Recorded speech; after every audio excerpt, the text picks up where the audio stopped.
بسم اللہ الرحمن الرحیم اعوذ باللہ من الشیطان اللعین الرجیم بسم اللہ الرحمن الرحیم وبہ نستعین وهو خیر معین والعاقبۃ للمتقین والجنۃ للموحدین والنار للعاصین والصلاة والسلام علی شریفنا وعظیمنا ونبینا ورسولنا وکریمنا سیدنا ونبینا ومولانا ابی القاسم محمد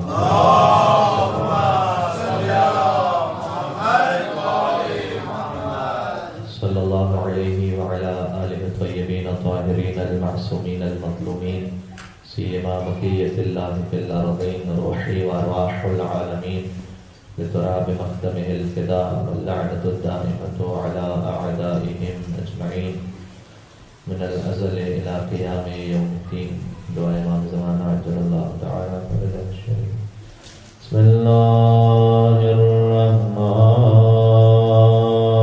الرحمن الرحيم اللهم كن وليك ابن الحسن صلواتك عليه وعلى آبائه في هذه الساعة وفي كل ساعة وليا وقائدا وناصرا ودليلا وعينا حتى تسكنه أرضك طوعا وتمتعه فيها طويلا.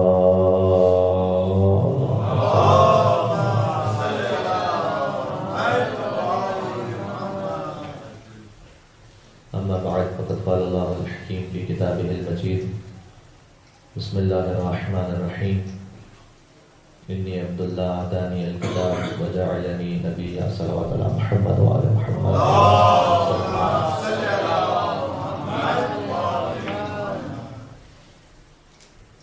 روز شہادت تقریباً اپنے اختتام کو ہے. وہ امام کے جن کا ذکر یوزولی ہماری مجالس میں بہت کم کیا جاتا ہے اور ان کی سیرت اور ان کی زندگی سے اپنے بھی بہت کم واقف ہیں. 9ویں امام اور 10ویں امام اور 11ویں امام پہلے 3 ائمہ ہیں جن کا ذکر سب سے کم ہمارے مجالس میں کیا جاتا ہے.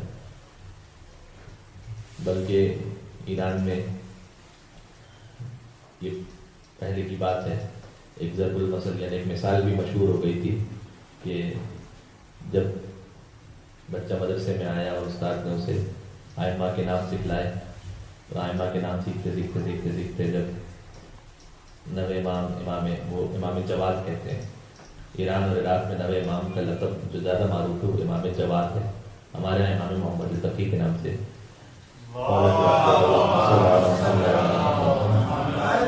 بچے کو جب نام سکھائے کہ 9ویں امام محمد تقی ہے، امام جواد علیہ السلام، اور 10ویں امام علی النقی اور 11ویں امام حسن عسکری، تو اس نے کہا کہ استاد سے ہم نے، کیونکہ اس نے کبھی سنے نہیں تھے نام اس بیچارے نے، تو کہا کہ ان کو نکال کے عباس علی اکبر یہ نہیں کر سکتے کچھ، کیونکہ یہ نام زیادہ سنے ہیں ہم نے. اس لیے ان ائمہ کا ذکر یہ غیروں کے نے ان پر تو ظلم کیا ہے، اپنوں نے یہ ظلم کیا ہے کہ ان کا نام بھی جب بچے سنتے ہیں تو ایسا محسوس ہوتا ہے کہ جیسے نیا کوئی نام سنا ہے. ذکر سب سے کم ہوتا ہے. اور اس امام کی زندگی میں ایک بات یہ ہے کہ 25 برس کی عمر میں مولا کی شہادت ہوئی ہے. لہٰذا ائمہ علیہ السلام میں جو سب سے کم عمر ترین امام ہیں وہ 9ویں امام ہیں. ولادت ہے سن 195 ہجری میں ماہ رجب میں، اور شہادت ہے سن 220 ہجری میں. ذوالقعدہ میں آخری تاریخ تھی 29 ذوالقعدہ جب مولا کی شہادت ہو گئی، لہذا 25 برس کی کل زندگی ہے، اور لیکن 25 برس کی زندگی میں 8ویں امام کے یہاں جو اولاد ہوئی ہے ایک ہی بیٹا ہے، 8ویں امام کے ایک ہی فرزند ہے، 9ویں امام بس. یعنی اگر آپ اس کا تقابل کیجئے، اس کو کمپیئر کیجئے، مولا علی علیہ السلام بس میں 12 بیٹے، مثال کے طور پر 7ویں امام بعض روایت میں ہے کہ ان کے 16 بیٹے تھے. تو ائمہ کی جو اولاد تھی وہ کثرت کے ساتھ ہوا کرتی تھی. 8ویں امام کے یہاں فقط ایک فرزند ہے، وہ امام نحو ہے، اور وہ بھی 8ویں امام کی عمر مبارک 40 برس تک ہو چکی تھی. لہذا لوگ انہیں ابتر کا تانا دیا کرتے تھے، لا ولد، نعوذ باللہ، جیسے رسول اللہ کو تانا دیا جاتا تھا مشرکین مکہ کی جانب سے کہ آپ لا ولد ہیں. تو 8ویں امام کو یہ تانا مسلمانوں کی جانب سے دیا جاتا تھا کہ اب نعوذ باللہ تمہاری کوئی اولاد نہیں ہے اور یہ میسج آگے نہیں بڑھے گا. اور وہاں اللہ نے مشرکین مکہ کو جواب یہ دیا کہ رسول اللہ کو ایک ایسی بیٹی عطا کی کہ اس بیٹی کے ذریعے سے نسل رسالت آج پوری دنیا میں جس نسل پر جو سب سے زیادہ افتخار اور فخر کیا جاتا ہے وہ یہ ہے کہ ہم آل رسول میں سے ہیں سادات. اور 8ویں امام کو جو لاولد ہونے کا تانا دیا جاتا تھا تو اللہ نے امامت میں یہ سلسلہ رکھا کہ آج جتنے سادات ہیں اس میں سب سے زیادہ جو سادات ہیں وہ رضوی سادات ہیں. سادات میں اگر دیکھیں تو جعفری اور باقری اور باقی سادات، اس میں سب سے زیادہ جو آپ کو فریکوینٹ سادات نظر آئیں گے وہ کون سے ہیں؟ رضوی سادات ہیں. تو رضوی سادات جو مولا رضا علیہ السلام کو تانا دیا جاتا تھا، اللہ نے تانے کا گویا جواب یہ دیا کہ مولا رضا علیہ السلام کی جو نسل ہے وہ آج پوری دنیا میں رضوی ہونے پر انسان فخر محسوس کرتا ہے کہ میں مولا رضا کی نسل سے ہوں. اچھا، مولا رضا کی جو نسل ہے وہ آگے کیسے بڑھی ہے؟ مولا کے تو ایک فرزند ہے امام تقی علیہ السلام، ٹھیک ہے. تو جتنے بھی رضوی ہیں اصل میں وہ تقوی ہیں، اور ہمارا یعنی مولا رضا کی جو نسل آگے بڑھی ہے وہ امام محمد تقی علیہ السلام سے آگے بڑھی ہے. سادات میں سسٹم کیا ہوتا ہے؟ سادات میں مثال کے طور پر جعفری کسے کہا جائے گا؟ اگر کوئی امام جعفر صادق علیہ السلام کی اولاد میں سے تو اسے جعفری کہا جائے گا. لیکن وہ جو جعفری اس کو کہا جائے گا وہ کب؟ اگر وہ 7ویں امام کی اولاد میں سے آگے ہے تو پھر جعفری نہیں کہا جائے گا، اسے موسوی کہا جائے گا یا کاظمی کہا جائے گا. سادات میں سلسلہ یہ ہوتا ہے کہ جہاں غیر معصوم، پہلا غیر معصوم، معصوم سے غیر معصوم تک رشتہ منتقل ہوا، وہاں سے کہا جاتا ہے کہ اچھا، یعنی امام جعفر صادق علیہ السلام کے جو غیر معصوم فرزند ہیں ان کی جو اولادیں انہیں کیا کہا جائے گا؟ جعفری. لیکن جو پھر 7ویں امام کی اولادیں انہیں جعفری نہیں کہا جائے گا، انہیں کیا کہا جائے گا؟ کاظمی. اور اس طریقے سے جو 7ویں امام کے بعد 8ویں امام، لہذا جتنے غیر معصوم اولادیں 7ویں امام کی تھیں انہیں کیا کہا جائے گا؟ کاظمی اور موسوی. ان سے جو آگے اولادیں چلیں گی، نسلیں جو آگے بڑھیں گی. لیکن اس کے بعد جب 8ویں امام تک بات پہنچے گی تو پھر وہ رضوی کہلائیں گے، اس لیے کہ جس امام سے رشتہ منقطع آگے ہونا شروع ہوتا ہے وہاں سے تعلق کہلاتا ہے. تو اصولاً جتنے رضوی ہیں وہ کیا ہیں؟ سب کے سب ویسے تقوی ہیں وہ. لیکن مولا رضا علیہ السلام پر چونکہ لا ولد ہونے کا ایک تانا دیا جاتا تھا تو اللہ نے یہ انتظام رکھا کہ جو تقوی سادات تھے وہ بھی اپنے آپ کو رضوی سادات کہنے لگے. اور پھر اللہ نے انتظام رکھا کہ ہاں، تم نے میری حجت کو جو ابتر ہونے کا تانا دیا ہے تو مولا رضا علیہ السلام کے نام سے یہ اولاد ساری دنیا میں پھیلتی چلی جائے گی، چاہے وہ ہوگی 9ویں امام کی اولاد. اچھا، بات کو یہاں سے آگے بڑھائیں.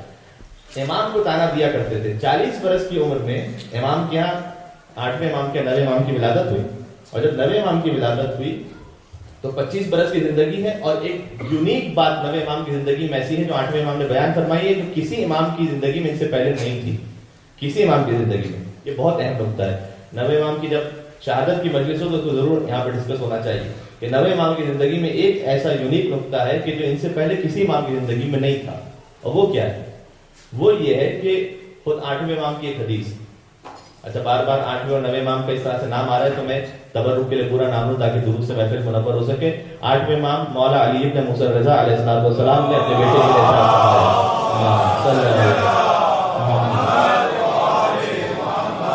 کے لیے ارشاد فرمایا. جب انہیں تانا دیا جاتا تھا انہوں نے کہا کہ اللہ مجھے ایک ایسا فرزند عطا کرے گا کہ جو آل رسول میں سے سب سے زیادہ بابرکت ہوگا. اس سے زیادہ بابرکت فرزند آل رسول میں نہیں گزرا ہوگا. آل رسول میں جتنے یعنی ائمہ ہیں ان میں سب سے زیادہ بابرکت 8ویں امام نے کسے کہا؟ اپنے فرزند 9ویں امام کو. کیوں؟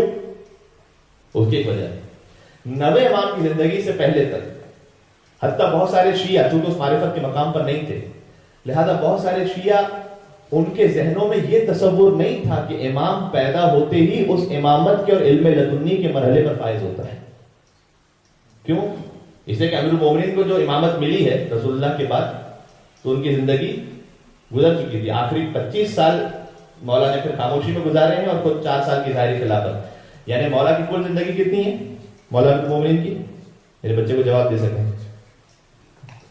انشاءاللہ، کسی کو تو یاد ہوگا مولا علیہ السلام کی کل زندگی کتنی ہے؟ ہاں انشاءاللہ سب کو یاد تھا، ویسے انتظار کر رہے تھے ایک دوسرے کا، چلیں اٹھتے دن رکھتے تھے۔ 63 میں سے آپ 30 مائنس کر دیجئے، مدت امامت مولا علیہ السلام کا کتنا ہے؟ 30 سال۔ یعنی امام کب بنے ہیں وہ؟ ظاہری طور پر دنیا کے سامنے جب وہ 33 برس کے ہو چکے۔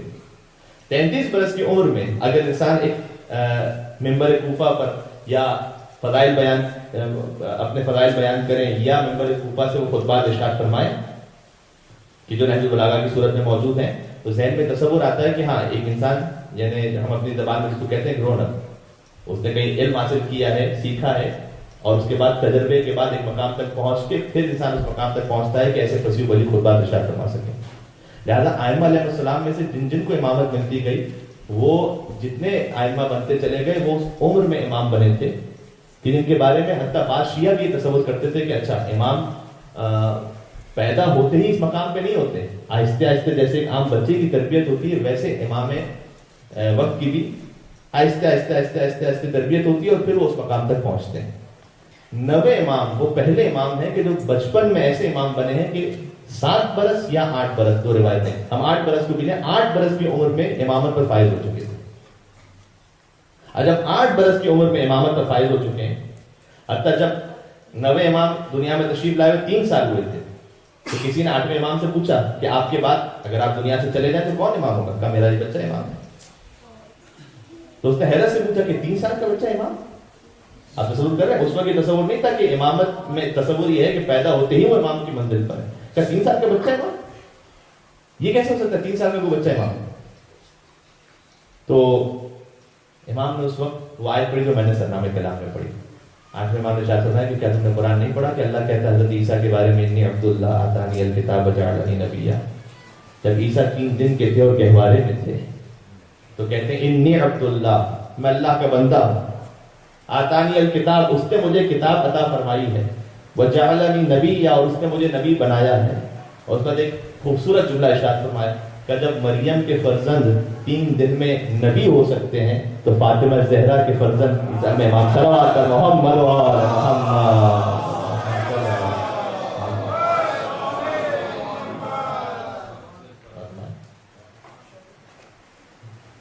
اور پھر جب امام علیہ السلام 8ویں امام کی شہادت کے بعد خود منصب امامت پر فائز ہوئے تو تاریخ میں لکھا ہوا ہے، تاریخ دانوں نے لکھا ہے کہ 8 برس کی عمر میں محفل برپا کی گئی مامون رشید کے دربار میں، سوالات ایک کے بعد ایک سوالات ہوتے چلے گئے، دنیا سے سارے بڑے بڑے علماء تشریف لائے امام سے سوال کرنے کے لیے۔ وہ کیوں تشریف لائے وہ بھی گزارش کرتا ہوں ابھی۔ اور امام نے اس محفل میں جو کئی دن تک جاری رہی، 8 سال کے بچے نے 30,000 سوالات کے جوابات دیے۔ جب یہ مقام فضیلت سامنے آیا تو اس وقت لوگوں نے محسوس کیا کہ معاملہ یہ نہیں ہے کہ یہ تربیت کرنے ہونے کے بعد اس مقام تک پہنچتے ہیں، گویا میں جملہ یوں کہنا چاہوں کہ یہ دنیا میں آ کر امام نہیں بنتے، وہاں سے امام بن کر دنیا میں آیا کرتے ہیں۔ ان کا یہ ہونا، کیونکہ 8 برس کی عمر میں کوئی بچہ کیسے اس قابل ہو سکتا ہے اگر وہ علم لدنی نہ رکھتا ہو، اللہ کی جانب سے علم رکھتا ہو تو کیسے اس قابل ہو سکتا ہے کہ وہ 30,000 سوالات کے جوابات دیں؟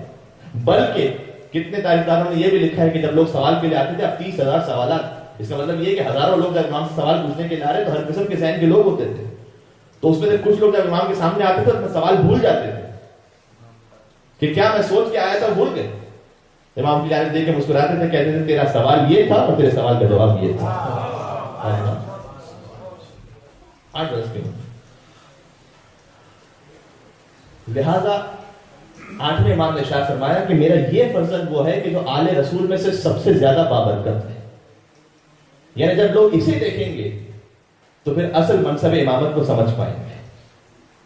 اور منصب امامت کیا ہے؟ یہ جو میں نے کیا، حضرت عیسیٰ علیہ السلام 3 دن میں نبی تھے، تو یہ امامت اسی نبوت کا تسلسل ہے۔ جیسے نبوت اللہ کا ہوتا ہے امامت بھی اللہ کا ہوتا ہے. 8ویں امام کو دیکھ کر یہ سمجھ میں آیا.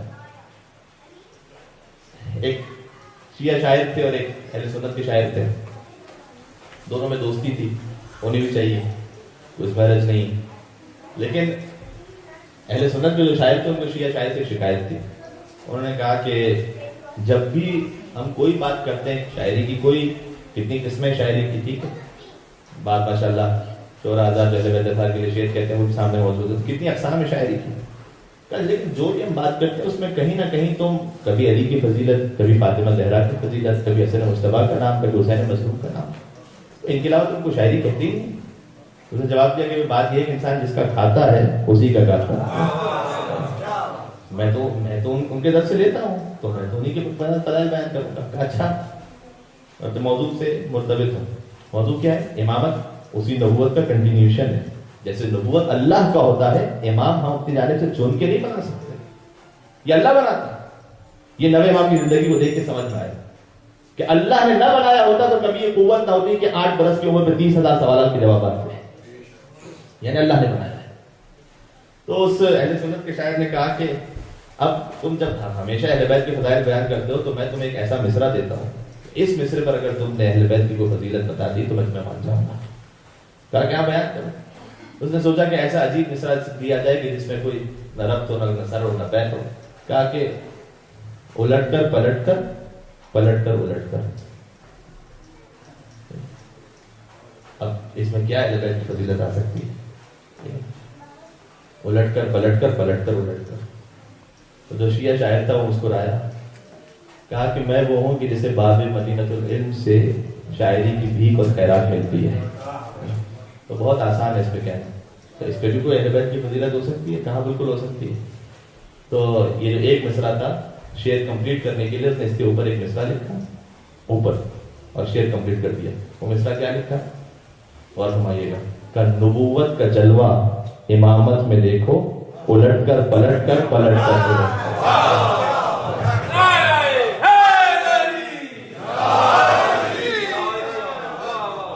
صلوات پر محمد و آل محمد.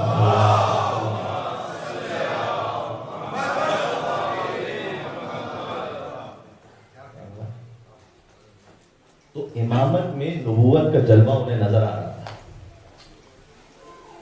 بلکہ ان سے بڑھ کر, اس لیے کہ حضرت عیسیٰ علیہ السلام نے اس امت میں جواب نہیں دیے تھے. اس نے ان کے لیے محفل نہیں لگائی گئی تھی. 9ویں امام کے لیے باقاعدہ بچپن میں محفل لگائی گئی, اور پھر اس میں جو مشہور واقعہ ہے یحییٰ ابن اقسم کا, کہ جس میں بہت سارے پیغامات ہیں ہمارے لیے. اچھا, امام مدینہ منورہ میں تھے کہ جب 8ویں امام کی شہادت ہوئی. کہاں؟ مشہد مقدس میں. معجزے کے ذریعے سے تشریف لاتے ہیں مدینہ سے, غسل و کفن کی اپنے بابا کو, پھر مدینہ تشریف لے گئے. جب یہ واقعہ ہو گیا اس کے بعد 9ویں امام کو الگ سے طلب کیا گیا, مامون رشید نے طلب کیا بغداد. اچھا, کیپٹل شفٹ ہو گیا خراسان سے بغداد. امام اسلام 8ویں امام کہاں پر تھے؟ خراسان میں. اور 9ویں امام کو کہاں بلایا گیا تھا؟ بغداد میں. کاظمین بغداد کے ساتھ انشاءاللہ جو جا چکے ہیں ان کے ذہن میں, اور جو نہیں گئے پروردگار بار بار ائمہ علیہ السلام کی زیارت نصیب فرمائے. جب آپ تشریف لے جائیں بغداد. اچھا, وہ کیوں کیپٹل شفٹ ہوا تھا؟ اس کی الگ وجوہات تھیں. بنو عباس نے اپنی کچھ مصلحتوں کی خاطر, اس وقت میرے پاس وقت نہیں ہے ورنہ میں ڈیٹیل میں جاتا, بنو عباس نے اپنی مصلحتوں کی خاطر خراسان سے کیپٹل شفٹ کیا تھا. کہاں؟ بغداد. اور یہ کس نے کیا تھا؟ مامون رشید نے سب سے پہلے کام کیا. تو امام علیہ السلام کو شہید کیا گیا, 8ویں امام کو مشہد میں شہید کیا گیا. اس کے بعد وہ بغداد چلا گیا مامون رشید. جب وہاں چلا گیا تو 9ویں امام کو اس نے مدینہ سے کہاں بلایا تھا؟ بغداد بلایا. امام علیہ السلام مدینہ سے جب تشریف لے جا رہے تھے تو اس وقت جو امام کے کچھ قریبی چاہنے والے تھے انہوں نے کہا کہ مولا یہ ظالم آپ کو بغداد بلا رہا ہے, اگر آپ خدا نہ خواستہ واپس نہ آ سکیں, اگر آپ نہ آ سکیں تو آپ کے بعد امام وقت کون ہوگا؟ یہ تو بدلاتے جائیے. امام نے کہا تم فکر نہ کرو, اس وقت جب میں جاؤں گا تو واپس آؤں گا. یہ بھی ایک امامت غیب سے جانتے تھے کہ میں واپس آنے والا ہوں. مدینہ سے تشریف لے گئے. اچھا, مدینہ سے کیوں بلایا تھا مامون رشید؟ اسے کیا ضرورت تھی کہ بغداد بلایا؟ اس لیے بلایا تھا کہ امام علیہ السلام مدینہ منورہ میں مولا کے کچھ خطبات ہیں جو مسجد نبوی میں 9ویں امام نے ارشاد فرمائے, جس میں مولا اپنا تعارف کرواتے تھے کہ انا ابن محمد المصطفیٰ, انا ابن علی المرتضیٰ, انا ابن فاطمہ الزہرا. میں محمد مصطفیٰ کا بیٹا ہوں, علی مرتضیٰ کا بیٹا ہوں, فاطمہ زہرا کا بیٹا ہوں. تو مامون رشید کو یہ خطرہ ہوا کہ اگر یہ اپنا تعارف سے کرواتے رہے تو کہیں مدینہ میں انقلاب نہ کھڑا ہو جائے. لہذا اپنے پاس رکھو. امام کو مدینہ سے بغداد بلایا, اور جب بغداد بلایا تو ہم نے 8ویں امام, جب یہاں پر جو پہلی گفتگو تھی وہ 8ویں امام کی ولادت کے موقع پر تھی, ان کا جشن یہاں ہم نے پڑھا تھا. 8ویں امام کو جب بلایا تھا تو مامون نے باقاعدہ اہتمام کیا تھا سرکاری طور پر. 9ویں امام کو جب بلایا تو احانت, نعوذ باللہ, توہین کرنا چاہتا تھا 9ویں امام کی, لہذا بلایا. اس کے بعد ملاقات نہیں کی. بغداد بلایا مامون نے, لیکن ملاقات نہیں کی 9ویں امام سے. 9ویں امام عمر مبارک کتنی تھی؟ 8 برس. 8 برس سے عمر ہے, بغداد تشریف لائے, ملاقات نہیں کی مامون نے. مامون اپنے روٹین کے مطابق نکلا شکار پر. شکار پر نکل رہا تھا تو ایک مقام پر جب پہنچا, بچے کھیل رہے تھے کچھ. اعلان ہوا کہ بادشاہ کی سواری آ رہی ہے. تو جن کی اپنی ذاتی فضیلت نہیں ہوتی نا, وہ پروٹوکول کے ذریعے فضیلت دینا چاہتے ہیں. ہٹو بچو, ادھر ہو, ادھر ہو. یہاں سسٹم کم ہے, ہمارے یہاں تو ہم کو 2 گھنٹے کھڑے رہتے ہیں سڑک پر کہ وزیر صاحب گزر رہے ہیں. تو لہذا مامون رشید جو ہے وہ گزرنے والا تھا, تو ہٹو بچو. اور بچے جو کھیل رہے تھے وہ سب بادشاہ کے خوف سے راستہ چھوڑ دیا انہوں نے. مامون جب آیا تو اس نے دیکھا کہ ایک بچہ, 8 برس عمر ہے, ایک بچہ ایسا ہے جو اپنے مقام پہ کھڑا ہے. تو مامون قریب آیا, اس نے سوال کیا کہ جب سارے بچے چلے گئے تو تم کیوں نہیں گئے؟ اچھا, اس وقت تک نہیں جانتا تھا کہ یہ کون ہے. اب تک بلایا ہے, لیکن چونکہ ملاقات نہیں ہوئی تو پرنٹ اور الیکٹرانک میڈیا نہیں تھا اس زمانے میں کہ انسان بائی فیس پہچان سکے کہ کون ہے امام. 8ویں امام وہاں پر, 9ویں امام وہاں موجود ہے, لیکن مامون ابھی پہچانتا نہیں کہ یہ کون ہے. زیادہ سوال کیا کہ تم کون ہو, کیوں نہیں گئے؟ کہ جانے کی 3 وجوہات ہو سکتی ہیں. امام علیہ السلام نے جواب دیا, اور 8 سال کا بچہ, کہ جانے کی میرے 3 وجوہات ہو سکتی ہیں. سب سے پہلی بات تو یہ کہ راستہ اتنا تنگ ہو, یعنی روڈ اتنا چھوٹا ہو کہ تیری سواری نہ گزر سکے, تو ظاہر ہے کہ میں ہٹ جاؤں ایک طرف, لیکن راستہ میں نے دیکھا کہ تنگ نہیں ہے. دوسری وجہ یہ ہو سکتی تھی کہ میں نے کوئی گناہ کیا ہو, تیری سزا کے خوف سے میں چھپ کر کہیں چلا جاؤں, تو میں جب اپنے نفس میں دیکھتا ہوں تو میں نے کوئی گناہ یا جرم بھی نہیں کیا. تیسری وجہ یہ ہو سکتی ہے کہ تو اتنا ظالم ہو کہ بغیر گناہ کے بھی سزا دے سکتا ہو. تو پہلی 2 وجوہات تو نہیں ہے. اگر تو اپنے آپ کو ظالم سمجھتا ہے تو میں ایک طرف ہٹ جاؤں. امام السلام نے جب ایسا جواب دیا تو اس کو تصور میں نہیں تھا کہ کوئی 8 سال کا بچہ مجھے ایسا جواب دے سکتا ہے. تو گزر گیا, کچھ نہیں کہا, گزر گیا, اور شکار کھیل کے واپس آیا. شکار کھیل کے جب واپس آیا تو پھر سارے بچے کھیل رہے تھے, وہ ہٹ گئے, اور امام علیہ السلام اپنے مقام پر تھے. قریب آیا, اس کے بعد کہا کہ تم وہی تھے کہ جب میں گزرا تھا تو نہیں ہٹے تھے. کہا کہ ہاں, میں نے تمہیں وجہ بتائی تھی. امام السلام نے کہا کہ میں نے تمہیں وجہ بتائی تھی, صرف ایک وجہ ہو سکتی کہ تو اتنا ظالم ہو کہ بغیر جرم کے بھی کسی کو سزا دے. تو اس نے کہا کہ اچھا, اگر اتنا تم میں علم ہے, نہیں جانتا تھا کون ہے, کہا تم میں علم ہے تو یہ بتاؤ کہ اس وقت میں کیوں گیا تھا اور تیرے ہاتھ میں اس وقت کیا ہے؟ ہاتھ بند تھا اس کا. امام نے اس کی جانب دیکھا اور کہا کہ اللہ نے کچھ لوگوں کو دنیا میں کرم کر دیا, ان پر نعمت دے دی کہ انہیں ایک مقام اور منصب عطا کیا ہے, لیکن اس نعمت اور منصب کا غلط فائدہ اٹھاتے ہوئے وہ یہ کرتے ہیں کہ اپنے شاہی جلال کے ساتھ شکار کرنے نکلتے ہیں. اور اللہ نے زمین و آسمان کے بیچ میں سمندروں کو خلق کیا ہے. وہ سمندر کے پاس جاتے ہیں اور اپنے شکاری باز چھوڑتے ہیں, اور جب وہ باز اڑتے ہیں تو پھر سمندر سے مچھلیوں کا شکار کرتے ہیں, اور جب مچھلی کا شکار کر کے وہ باز بادشاہ کے پاس آتا ہے تو بادشاہ اس مچھلی کو اپنے ہاتھ میں لیتا ہے, اور اس کے بعد واپس پلٹتے ہوئے خاندان رسالت کے بچوں سے امتحان لیا کرتا ہے میرے ہاتھ میں کیا ہے. اللہ اکبر, صلوات بر محمد و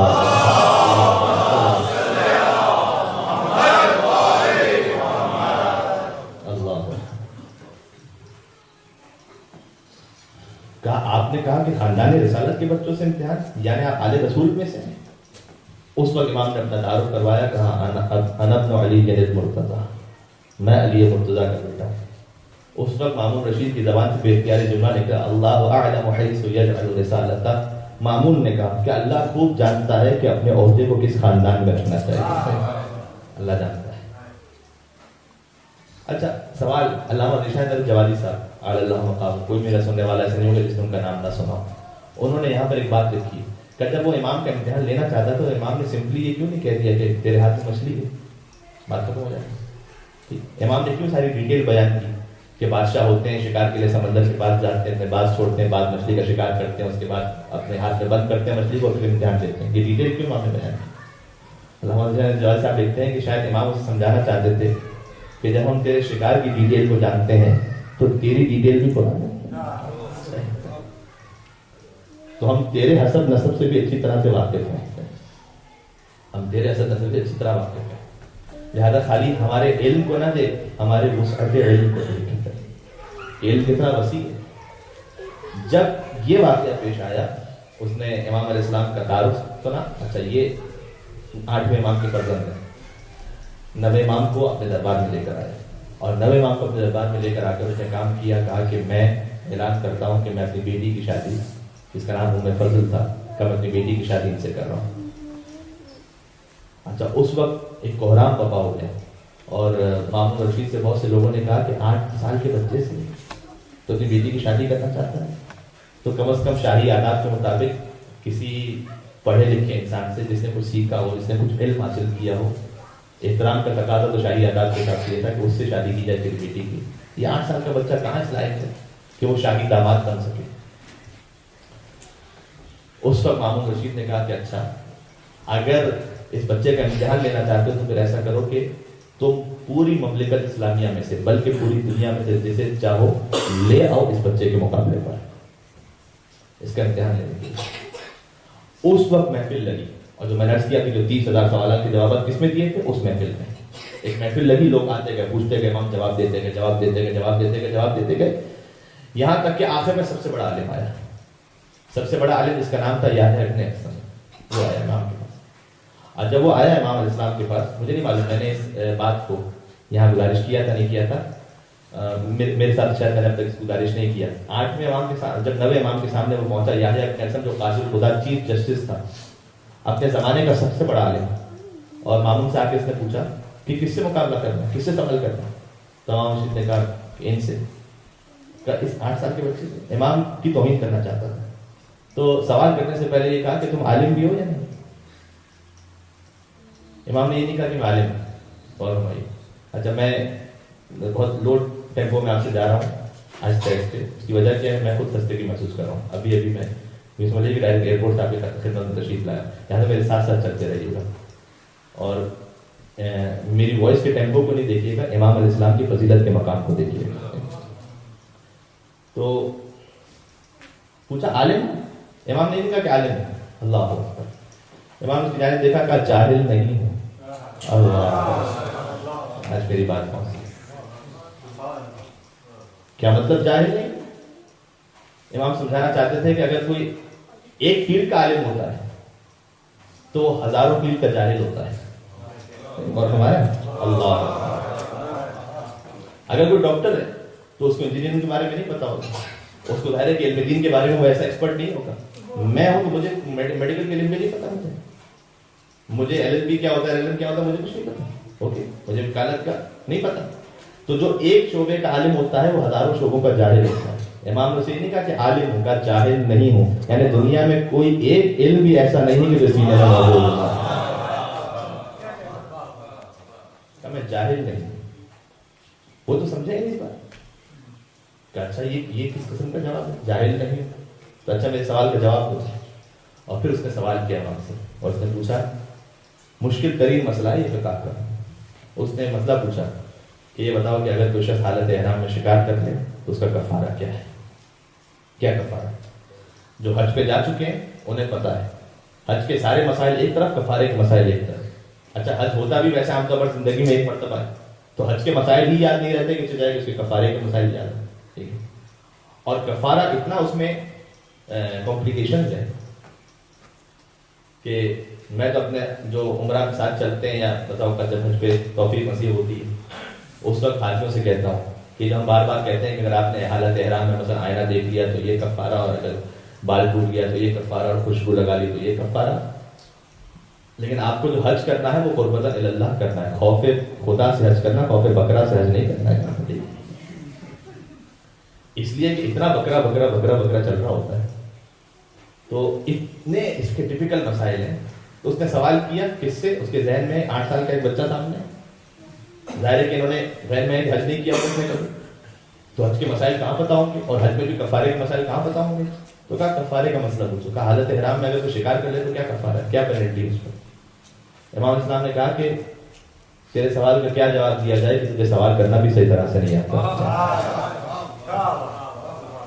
تجھے سوال کرنا صحیح آتا ہو تو میں جواب دیتا. اس نے کہا کیا مطلب سوال کرنا نہیں آتا؟ امام نے کہا کہ حالت احرام میں جو شکار کر لے تیرا سوال ادھورا ہے، اس لیے کہ تو نے یہ نہیں کہا، تو نے یہ تو کہا کہ شکار کر لے، تو نے یہ نہیں کہا کہ وہ جو احرام تھا وہ حج کا احرام تھا یا عمرے کا احرام تھا. اس لیے کہ عمرے کے احرام کا کفارہ الگ ہے، حج کے احرام کا کفارہ الگ ہے. تو نے یہ نہیں بتایا کہ جو شکار کرنے والا تھا وہ بالغ تھا یا نابالغ تھا، اس لیے کہ بالغ کا کفارہ الگ ہے، نابالغ کا کفارہ الگ ہے. تو نے یہ نہیں بتایا کہ شکار کرنے والا آزاد تھا یا غلام تھا، اس لیے کہ آزاد کا کفارہ الگ ہے، غلام کا کفارہ الگ ہے. تو نے یہ نہیں بتایا کہ شکار کرنے والا دن میں شکار کر رہا تھا یا رات میں شکار کر رہا تھا، اس لیے کہ دن کا کفارہ الگ ہے، رات کا کفارہ الگ ہے. تو نے یہ نہیں بتایا کہ شکار کرنے والا پرندے کا شکار کر رہا تھا یا کسی چوپائے کا شکار کر رہا تھا، اس لیے کہ پرندے کے شکار کا مسئلہ الگ ہے، چوپائے کے شکار کا مسئلہ الگ ہے. تو نے یہ نہیں بتایا کہ شکار کرنے والا اپنے فعل پر نادم تھا، توبہ کر لی تھی، اپنے فعل پر مصر تھا اور اصرار کر رہا تھا، اس لیے کہ جو توبہ کر لے اس کا مسئلہ الگ ہے، جو مصر ہے جو اپنے فعل پر اصرار کر رہا ہے اس کا مسئلہ الگ ہے. تو نے یہ نہیں بتایا کہ شکار پہلی مرتبہ کیا تھا یا بار بار شکار کر رہا تھا، اس لیے کہ پہلی مرتبہ کا کفارہ الگ ہے، بار بار کا کفارہ الگ ہے.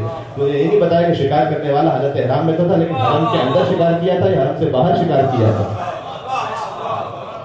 اس لیے کہ حرم کے اندر کا مسئلہ الگ ہے، حرم سے باہر کا مسئلہ الگ ہے. ایک سوال پر امام نے 8 سال کے بظاہر ایک بچے نے 22 صورتیں اس کے سامنے رکھی کہ اس 22 میں سے تیرا سوال کیا ہے، اس کے بعد جواب دیتا ہوں کہ تیرے سوال کا جواب کیا ہے.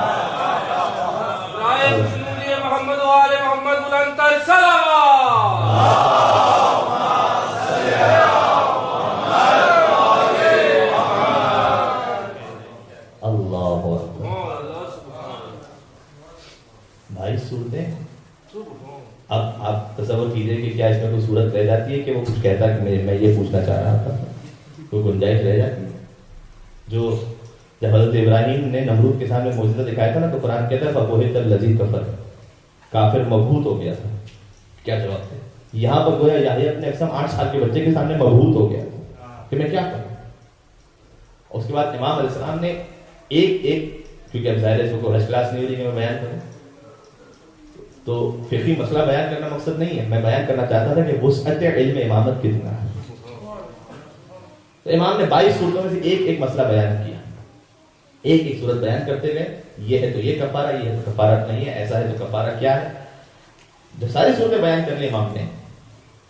اچھا یہاں پر ایک بہت اچھا خوبصورت درس ہے ہمارے لیے.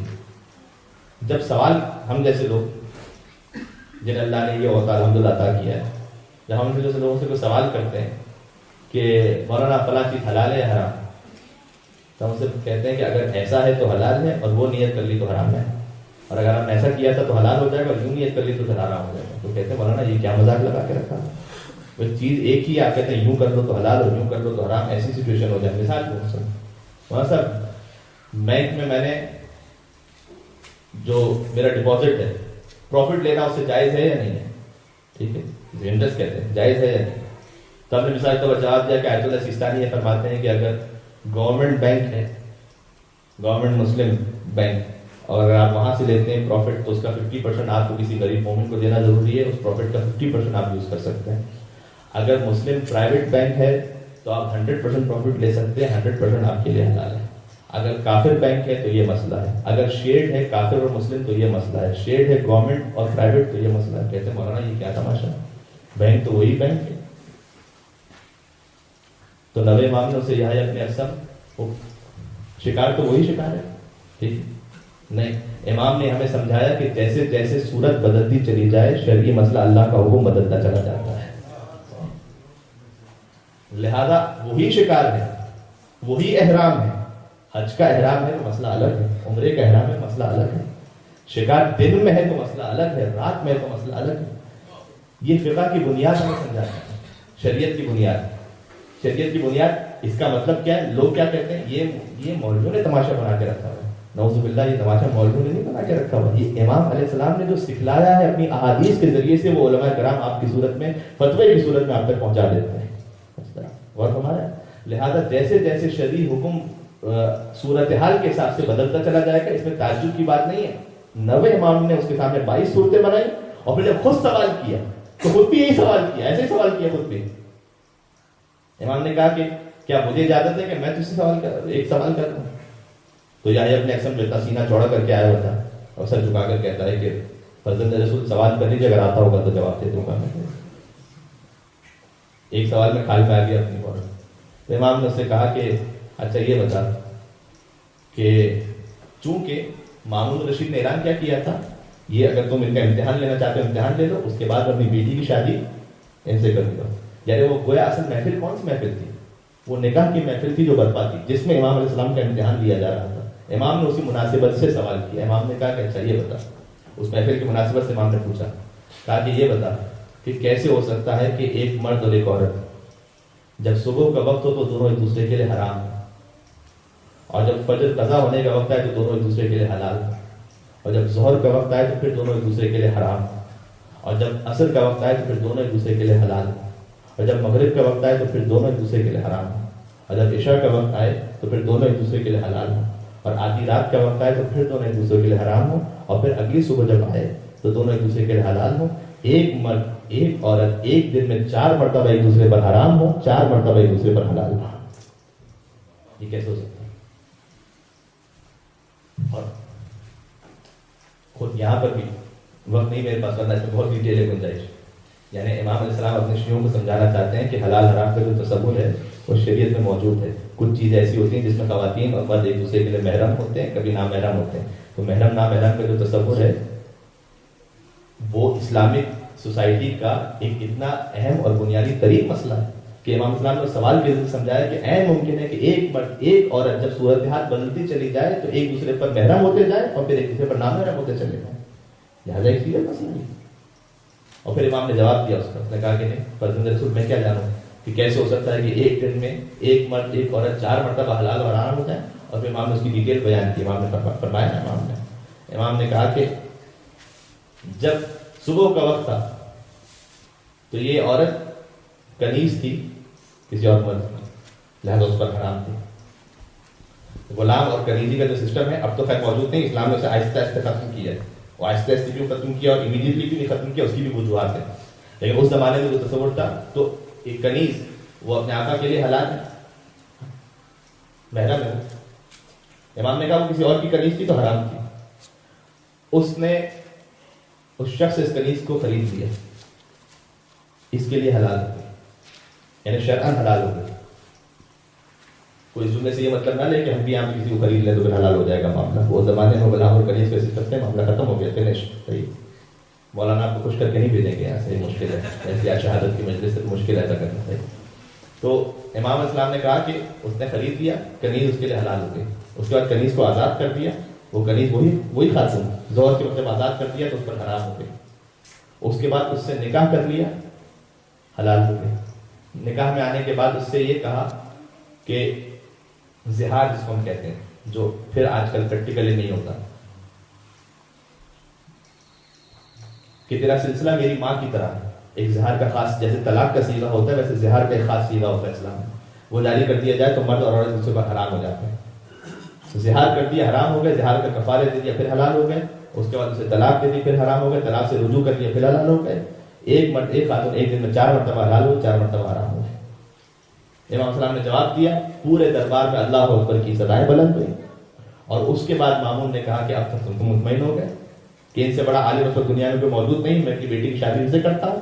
اور امام علیہ السلام نے اس وقت وہ خطبہ نکاح پڑھا جو آپ سب کے جن کے نکاح ہو چکے ہیں، چاہے وہ اولڈ میموریز جو ہے وہ اچھی میموریز ہیں یا بیڈ میموریز ہے، کچھ بھی ہے، لیکن نکاح جس کا ہوا تھا اگر اس کو یاد ہو تو مولوی صاحب نے جب نکاح پڑھا تھا تو اس سے پہلے خطبہ پڑھا ہوگا۔ صحیح، نکاح کیا ہوتا ہے؟ نکاح تو موکلتی موکلہ کا مہر معین البانو، اس طرح نکاح ہوتا ہے، اس سے پہلے خطبہ پڑھا جاتا ہے۔ یہ خطبہ کون سا ہے؟ یہ خطبہ وہ ہے کہ جو نوے امام نے اپنے نکاح کے موقع پہ پڑھا تھا اور وہی مامون کے دربار میں پڑھا تھا۔ وہ خطبہ امام نے پورا خطبہ پڑھا، الحمدللہ اقرارا بنعمت ولا الہ الا اللہ اخلاصا لوحدانیت، اللہ کی توحید کا اعلان، وصلی اللہ علی محمد سید البریۃ وعلی الانبیاء من حضرت محمد اور آل محمد پر درود بھیجا ہے آپ نے۔ اما بعد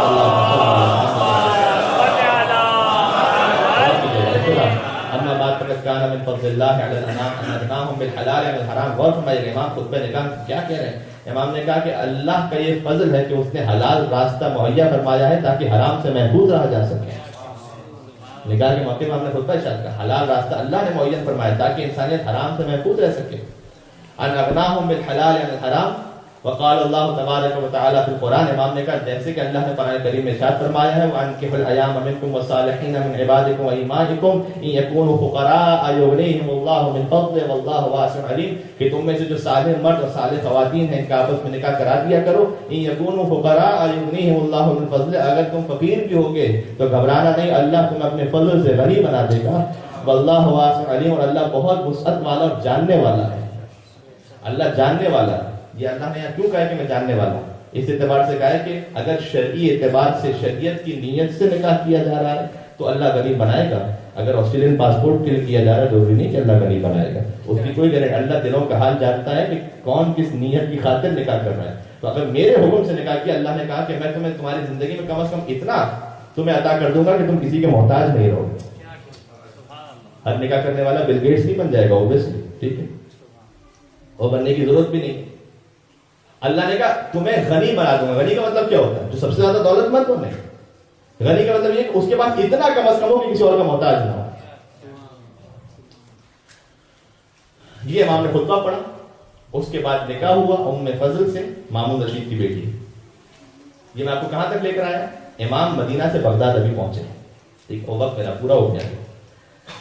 اور پھر جب نکاح مکمل ہو گیا کچھ عرصے امام بغداد میں رہے, اور چونکہ اب نسل امامت کو آگے بڑھنا تھا تو ظاہر ہے کہ مامون رشید کی بیٹی کے ذریعے نسل آگے نہیں بڑھ سکتی ہے.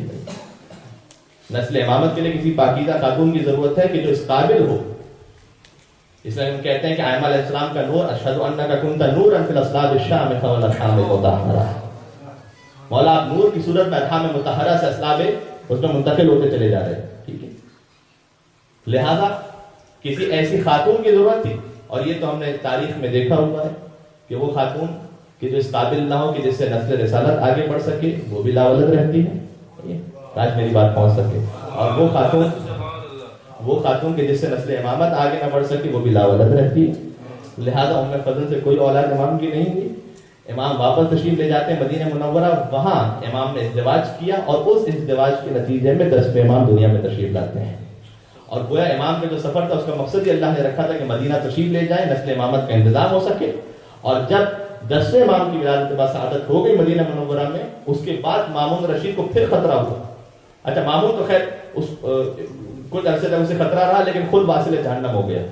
اور پھر آ گیا تھا معتصم جو ہے بغداد میں اس کی حکومت قائم ہو گئی. ام فضل مستقل خط لکھا کرتی تھی, پہلے اپنے باپ مامون کو اور اس کے بعد اپنے چچا معتصم کو, امام کی شکایتوں کے. اور اس میں سب سے بڑی شکایت یہ تھی کہ جب یہ مدینہ تشریف لائے تو انہوں نے دوسری شادی کر لی, ٹھیک ہے. تو تھوڑا سا پتہ نہیں کہنا صحیح ہے, آسٹریلین مائنڈ کی تھی کیا تھا, بہرحال جرم تھا یہ کرنا وہاں پر اس کے ذہن میں. تو امام علیہ السلام نے, کیونکہ میں نے سنا ہے کہ یہاں پر یہ شاید ایلیگل ہے, میرے خیال میں الاؤڈ نہیں, تو خیر یہ گزارش کر رہا تھا. امام علیہ السلام نے جب دوسری شادی کی تو خط لکھا. جب خط لکھا کس نے, ام فضل نے. کسے لکھا؟ اپنے باپ کو مامون رشید. کہا کہ اس نے, یعنی امام علیہ السلام نعوذ باللہ توہین کے ساتھ خط لکھا تھا, کہا انہوں نے شادی کر لی ہے دوسری. مامون نے جواب دیا کہ جس چیز کو اللہ نے حلال کیا ہو تو میں کیسے حرام کر سکتا ہوں. اور شاید اس نے جواب اس لیے دیا کہ اگر وہ یہ کہتا, امام علیہ السلام پہ تنقید کرتا, تو امام السلام اسے پوچھ سکتے تھے کہ میں جو حلال کر رہا ہوں دوسری شادی, تیرے دربار میں جو اتنی خواتین گھوم رہی ہیں, یہ جو حرم سرا لگا ہوا ہے, اس کا کیا جواب ہے, ٹھیک ہے نا. تو اس کے پاس کوئی, امام السلام اس پہ سامنے جواب اعتراض کر سکتے تھے.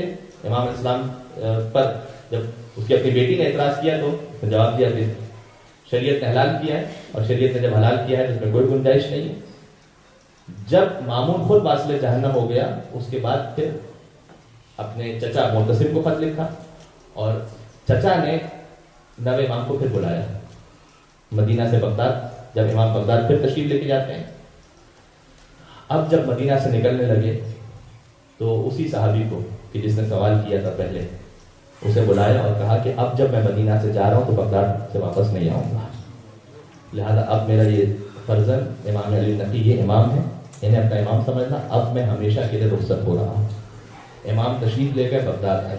معتصم نے اپنے پاس رکھا. 2 روایتیں, یا وزیر کے ذریعے سے زہر دلوایا, یا ام فضل اسی ملعونہ نے امام کو زہر دیا، جیسے امام حسن مجتبیٰ کی روجہ نے زہر دیا، ویسے ہی نوے امام کی بیوی نے جو مامون کی بیٹی تھی امام کو زہر دیا۔ 2 روایتیں یہاں پر، ہو سکتا ہے کہ 2 مرتبہ بھی زہر دیا گیا، یہ بھی ممکن ہے کہ دونوں نے زہر دیا ہو، وزیر نے بھی زہر دیا ہو اور ابن فضل نے بھی زہر دیا ہو۔ زہر کے اثر سے امام کی شہادت واقع ہوتی ہے۔ زہر اس طرح سے دیا گیا، جو وزیر والی روایت ہے اس میں یہ ہے کہ امام علیہ السلام کی ایک دعوت کی، معتصم کے وزیر نے امام کو بلایا اور کھانا پیش کیا، امام نے کچھ کھانا تناول فرمایا، کہا کہ فرزند رسول کچھ اور بھی کھا لیجیے۔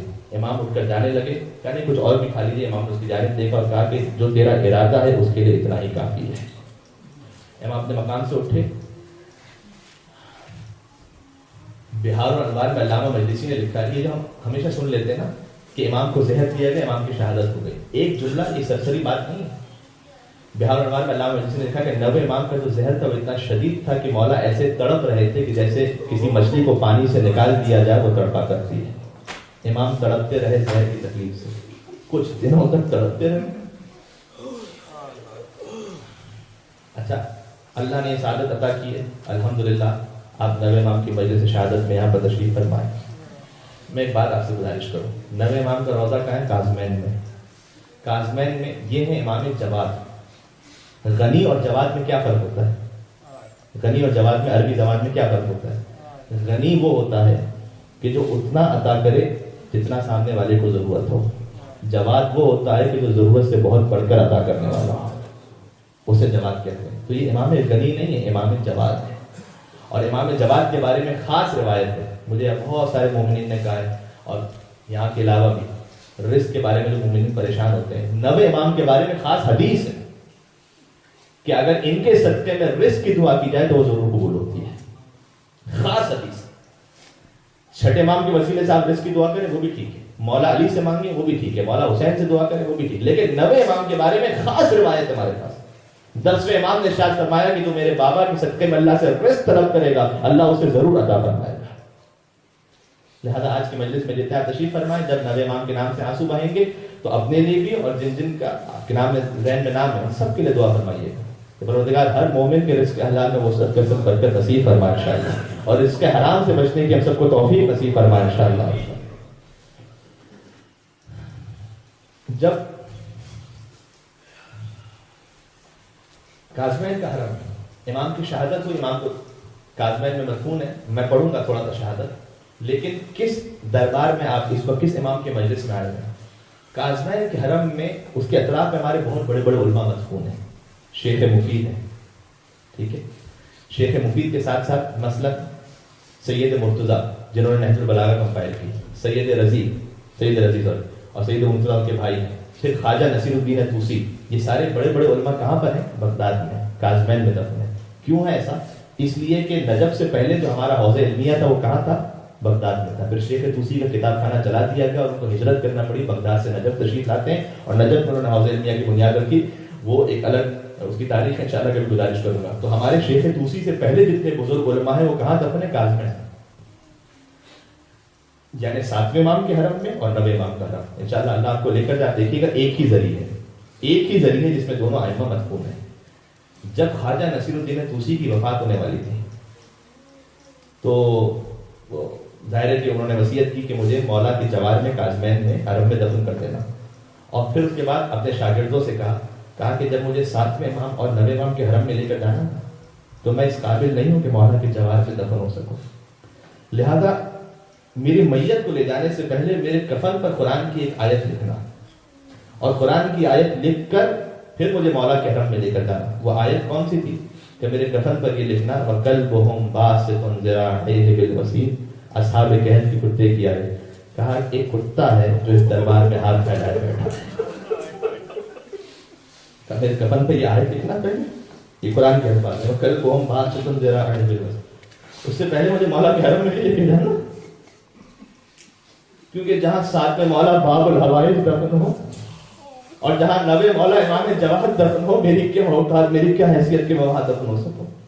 لہٰذا 9ویں امام کی مجلس میں آپ تشریف لائے ہیں دل میں اس نیت کے ساتھ کہ مولا اس قابل نہیں تھے کہ آپ کی محفل میں آپ کی مجلس میں بیٹھے، فرش ادا پر آپ کے نام سے آ کر بیٹھے، میری حیثیت کیا ہے یہاں پر؟ میں آپ کے لیے نہیں کہتا، میں جرات نہیں کر سکتا، لیکن میں اپنے آپ کے لیے بہت فخر کے ساتھ اور اطمینان کے ساتھ کہتا ہوں، اسی آیت کو دہراتے ہوئے جو خواجہ نصیر الدین طوسی نے اپنے کمر پر لکھوائی تھی، وَكَلْبُهُمْ بَاسِطٌ ذِرَاعَيْهِ بِالْوَسِيطِ، اے نبی مولا اور آقا، آپ کی شہادت کے دن آپ کی مجلس میں بیٹھے ایک کتا ہے کہ آپ کی بارگاہ میں ہاتھ پھیلائے بیٹھا ہے۔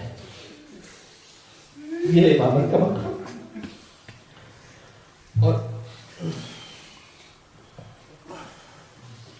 میں نے عرض کیا نوے امام کا جو زہر تھا تو مچھلی کی طرح تڑپتے رہے مولا، اور جب زہر دے دیا جائے خدا نہ خواستہ کسی کو تو اسے پیاس بہت محسوس ہوتی ہے، تو بار بار کہتے جاتے تھے وقتاً فوقتاً، اور وقتاً فوقتاً مولا کو پانی نصیب ہو جاتا تھا۔ بس آپ پہنچ گئے، میں کیا ہوں، اگر نہیں پہنچے تو آپ کو لے کر چلتا ہے مولا۔ العطش کے بعد پانی نصیب ہو گیا، یہ آپ کا مقدر تھا، اور وہ حسین کی سکینہ کہتی رہی العطش العطش، کوئی پانی نہ ملا سکا۔ ایک چچا تھا جو فرات کے کنارے بازو میں جا کر سو گیا، سکینہ پیاسی تو پیاسی۔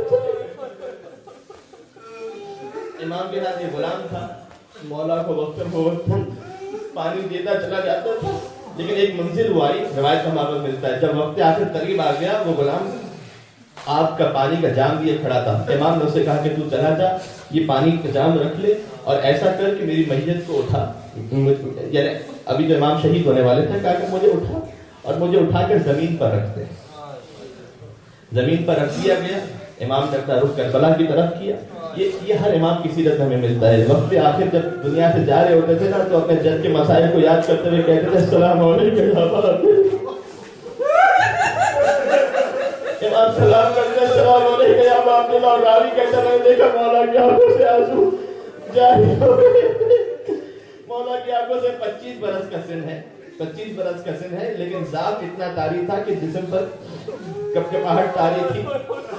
جوانی میں یہ عالم یا نوے امام کا میں نے دیکھا ہے، یا کربلا آپ کو لے کے چلو میرا بیمار ہے،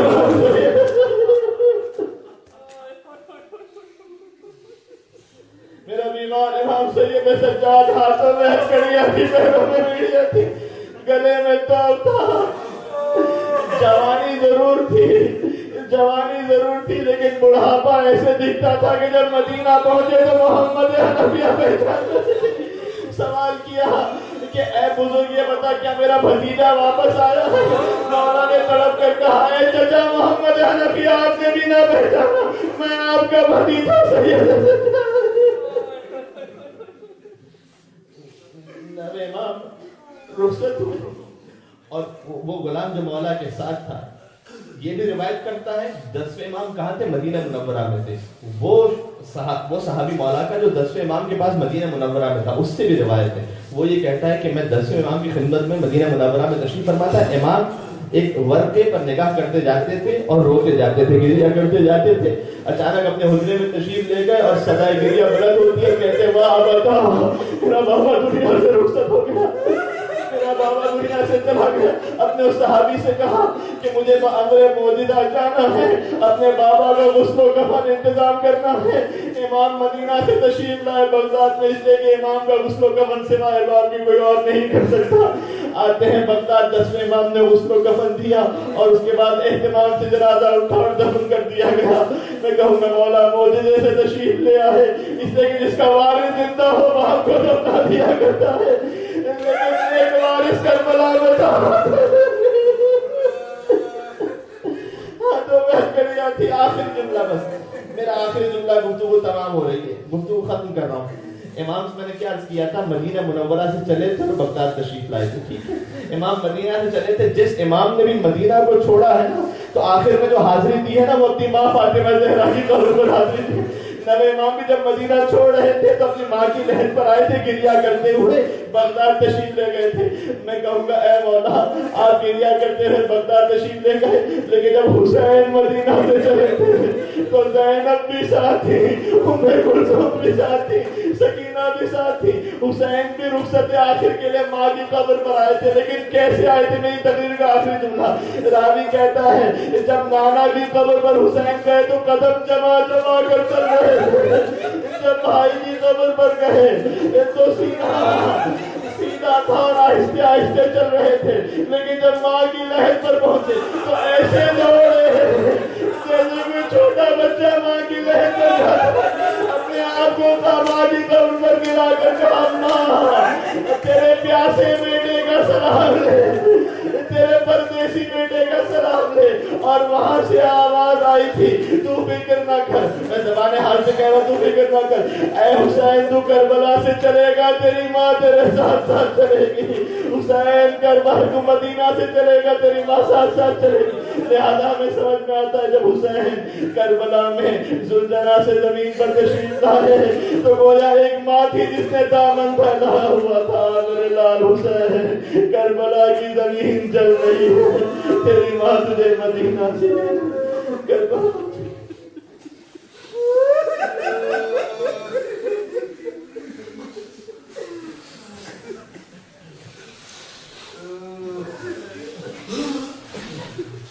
چونکہ آپ کی آنکھوں میں آنسو ہے اور آپ نے فدیہ کیا، لہذا میں یہی توسل کرتا ہوں. بس نبی ہمیں خدمت میں ساری دعائیں آپ اپنے ذہن میں رکھیے گا، بالخصوص رزق کی دعا. تو میں نے کی خاص حدیث میں ہے کہ امام جواد کے صدقے میں مانگی جائے. اور میں یہاں پر چونکہ ذاتی طور پر میں وہاں رہ چکا ہوں، لہذا محسوس کرتا ہوں اس درد کو کہ پروردگار شاید یہاں حالات پھر بھی نسبتاً مناسب ہوں جہاں سے میں آ رہا ہوں. پروردگار مومنین پر بہت سارے مومنین حالات بہت سخت ہیں. پاکستان میں حرام کمانا پھر آسان ہے لیکن حلال کمانا مشکل ہوتا چلا جا رہا ہے.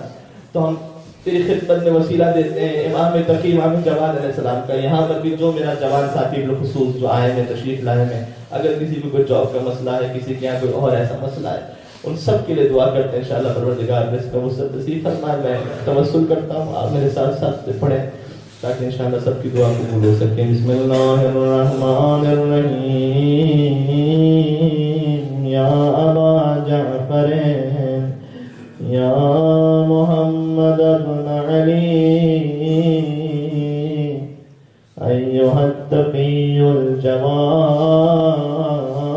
یا ابن رسول اللہ یا حجت اللہ علی خلقہ یا سیدنا مولانا انا توجہنا واستشفعنا وتوسلنا بک الی اللہ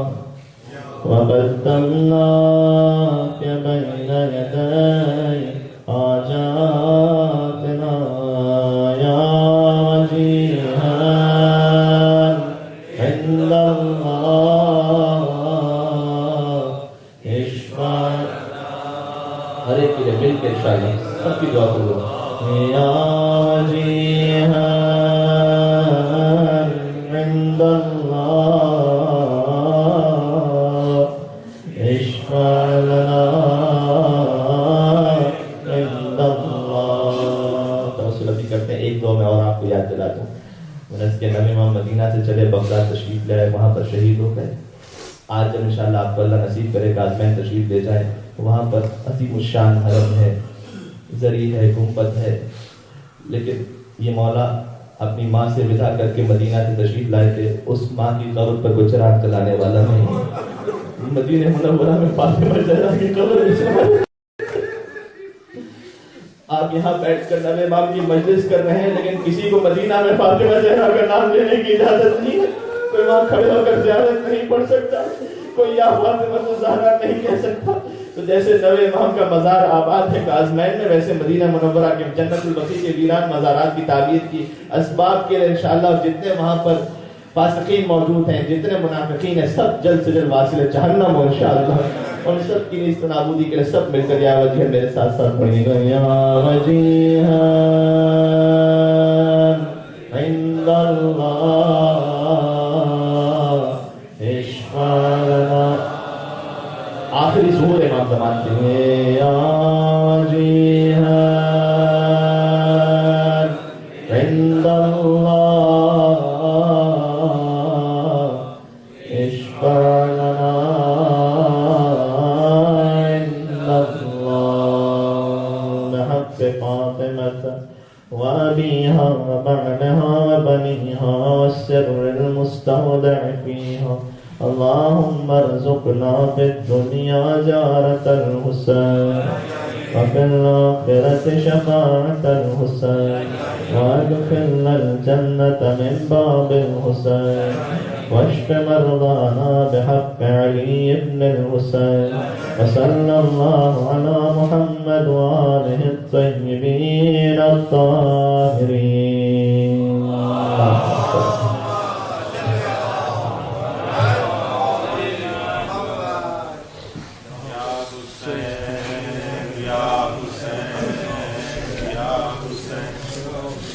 Ya Hussein, Ya